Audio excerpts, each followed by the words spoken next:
दुनिया में दो तरह के लोग होते हैं, एक भगवान में आस्था रखने वाले और यानी कि आस्तिक, और आस्था नहीं रखने वाले यानी कि नास्तिक। ये कहानी आस्था रखने वाले लोगों को ज्यादा पसंद आएगी। हो सकता है इस कहानी को पढ़ने के बाद उनकी आस्था और ज्यादा पक्की हो जाए। तो गाइस, स्वागत है आपका हमारे चैनल धर्म संगत में। तो चलिए कहानी शुरू करते हैं। एक आदमी जो जीवन भर राम नाम जपता रहा, अब वो बूढ़ा हो गया था।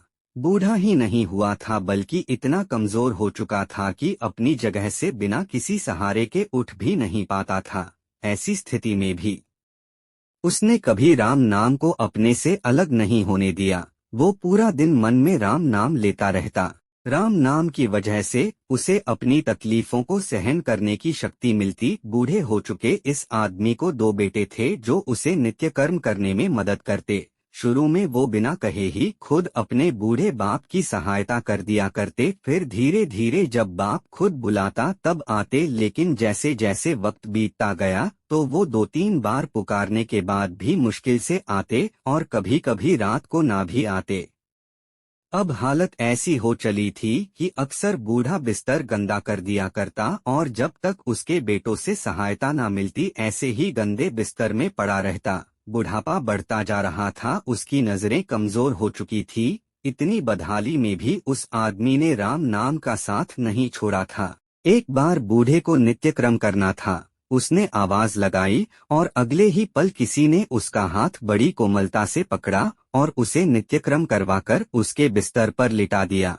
यह अब रोजाना होने लगा। जब भी बूढ़ा आवाज देता अगले ही पल उसकी मदद करने के लिए कोई आता और उसे उसके सारे काम कराकर वहां से चला जाता। नजर कमजोर हो चुकी थी, देखकर बूढ़ा उसे पहचान नहीं पाता था, लेकिन बूढ़ा जानता था कि यह उसके बेटे नहीं हो सकते और वह स्पर्श भी उनके बेटों का नहीं था।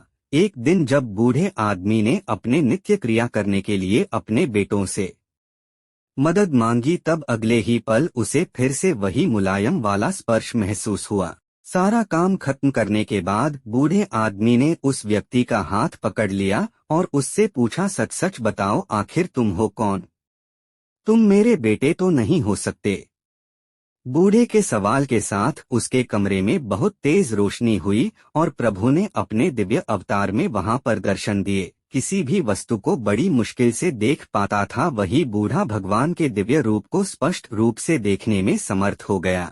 जिस भगवान का नाम वह पूरा जीवन लेता रहा, उसे अपने पास पाकर बूढ़ा उनके चरणों में गिर पड़ा और बोला, भगवान मैं धन्य हो गया जो आपने मुझे साक्षात दर्शन दिए। लेकिन भगवान, मैं बहुत शर्मिंदा हूँ क्योंकि मैंने आपसे मेरे नित्य क्रम करवाए। भगवान ने कहा, मेरे लिए सारे काम एक जैसे हैं। अगर वह काम मुझे अपने भक्तों के लिए करना पड़े तो मुझे सभी कामों में खुशी मिलती है। बूढ़े ने हाथ जोड़ते हुए भगवान से कहा, लेकिन भगवान, आप यह सब करने के बजाय मुझे मुक्त ही क्यों नहीं कर देते? क्या आपके दर्शन मात्र से मेरी मुक्ति संभव नहीं है? यह सब प्रारब्ध की वजह से है। तुम्हारा प्रारब्ध बहुत कठिन है। अगर मंद होता तो मेरे दर्शन मात्र से तुम मुक्त हो जाते। मैं चाहूँ तो तुम्हें अभी मुक्त कर सकता हूँ, लेकिन फिर अगले जन्म में तुम्हें प्रारब्ध को भोगने के लिए आना पड़ेगा। इसलिए मैं तुम्हें खुद तुम्हारा प्रारब्ध काटकर मुक्त करवाने के लिए सहायता कर रहा हूँ। भगवान ने कहा। इतना बोलकर भगवान वहां से अंतर्धान हो गए। कुछ महीने और काफी तकलीफ भोगने के बाद आखिरकार उस बूढ़े आदमी को मुक्ति मिली। तो प्लीज चैनल को सब्सक्राइब जरूर करें।